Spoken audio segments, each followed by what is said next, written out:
Olá, sejam bem-vindos. Sou a professora Selma. Nesse período de quarentena estendido, agora vamos trabalhar também com videoaulas. Então vamos para a aula de biologia?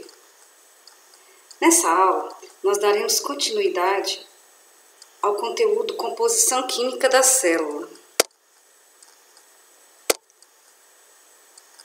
Ou seja, composição química dos seres vivos. Só recordando, a composição química dos seres vivos, ela está dividida para estudo em dois grupos, das substâncias inorgânicas e das substâncias orgânicas. As substâncias inorgânicas são elas, a água e os sais minerais. E as substâncias orgânicas são os glicídios, os lipídios, as proteínas, as vitaminas e os ácidos nucleicos. Eu já passei para vocês em PDF sobre a água e os sais minerais. Agora nós vamos falar dos carboidratos.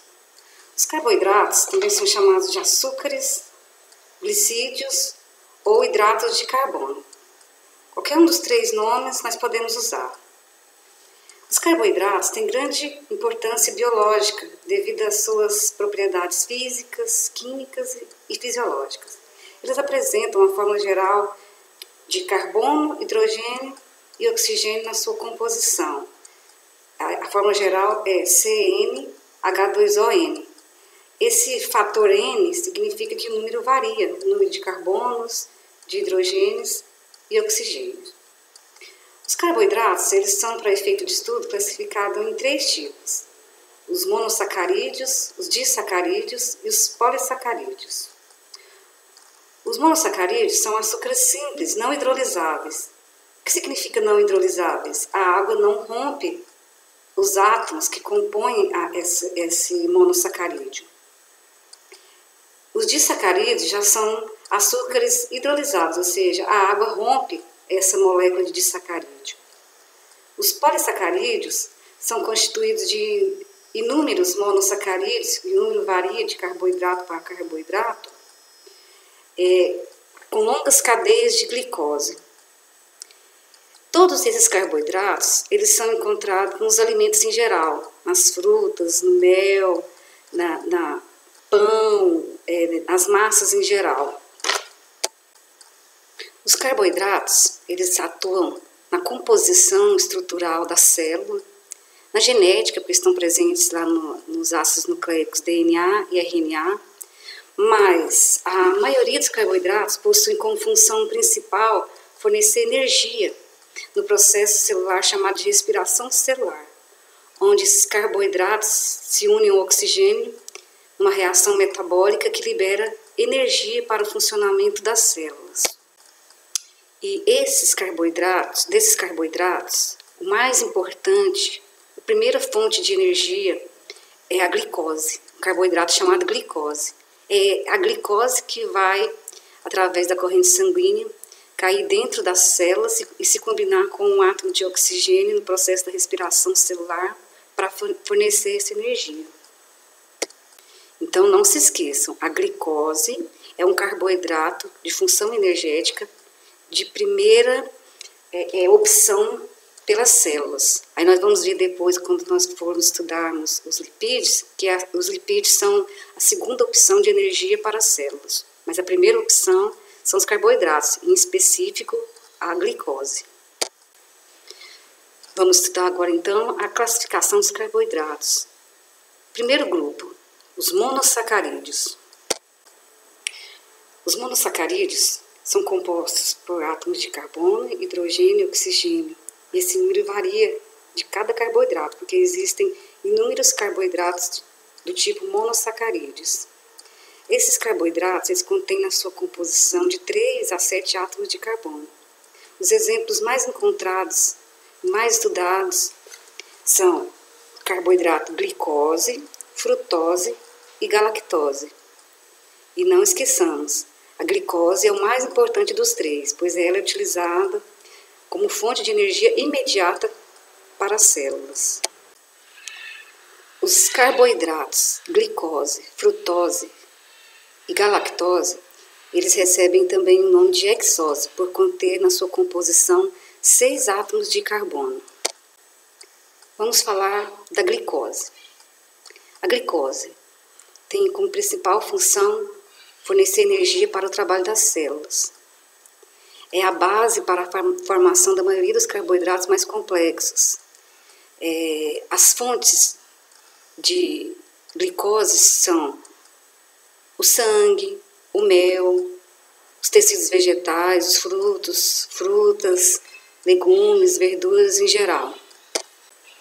O carboidrato frutose tem papel de fornecer energia também para o trabalho celular e é encontrado principalmente em frutos doces e também no esperma humano. O carboidrato galactose tem papel de fornecer energia também e a gente encontra ele no leite, né, como componente de um carboidrato chamado disacarídeo, que é a lactose, que veremos mais adiante quando nós estudarmos os disacarídeos. Nessa figura, nós vemos as fórmulas estruturais de alguns monossacarídeos, ou seja, mostrando a composição atômica de cada monossacarídeo. Aqui nós temos a ribose, a composição dela, ó, mostrando composto por oxigênio, hidrogênio aqui. Cada pontinha dessa da figura representa que tem um carbono. Tanto a ribose quanto a desoxirribose, elas contêm na sua composição 5 carbonos. Então, elas são chamadas de pentoses. Aqui nós temos a glicose, a frutose e a galactose. Elas apresentam na sua composição 6 átomos de carbono, por isso são chamadas hexoses. Aqui tem um carbono, aqui outro, totalizando 6 átomos de carbono, ligados aos átomos de oxigênio e hidrogênio, vistos aqui na figura. Vamos falar agora do grupo de carboidratos chamado oligossacarídeos. Os oligossacarídeos apresentam na sua composição a união de até 10 monossacarídeos. A união de 2 ou mais monossacarídeos ocorre através da reação de desidratação, ou seja, para que ocorra a união de 2 monossacarídeos ou mais, até 10, ocorre dessa união a perda de uma molécula de água para que essa união aconteça. Nos oligossacarídeos, nós destacamos os disacarídeos, que são os oligossacarídeos mais importantes. Aqui nós temos exemplos de disacarídeos, ou seja, a união de 2 monossacarídeos. Nessa figura aqui nós temos a glicose unindo-se com uma frutose. Ambos são monossacarídeos. Quando os dois se unem, agora eles são chamados disacarídeos. E a união de uma glicose com uma frutose forma o disacarídeo chamado sacarose. Aqui nós temos a lactose, que é um disacarídeo composto pela união de uma glicose com uma galactose. Aqui nós temos o disacarídeo maltose, que ele é formado pela união de 2 glicoses, ou seja, 2 monossacarídeos glicose, forma um disacarídeo chamado maltose. Então, a palavra disacarídeos, vem de 2, então a união de 2 monossacarídeos formam um monossacarídeo. Lembrando que os disacarídeos e os outros oligossacarídeos, eles são solúveis em água já sofrem hidrólise. Agora, vamos falar do terceiro grupo de carboidratos, os polissacarídeos. A palavra poli significa muitos. Então, muitos monossacarídeos se unem. Mais de 10 monossacarídeos se unem. Pode ser o número de 10, de 100, de 2.000, 3.000, 4.000.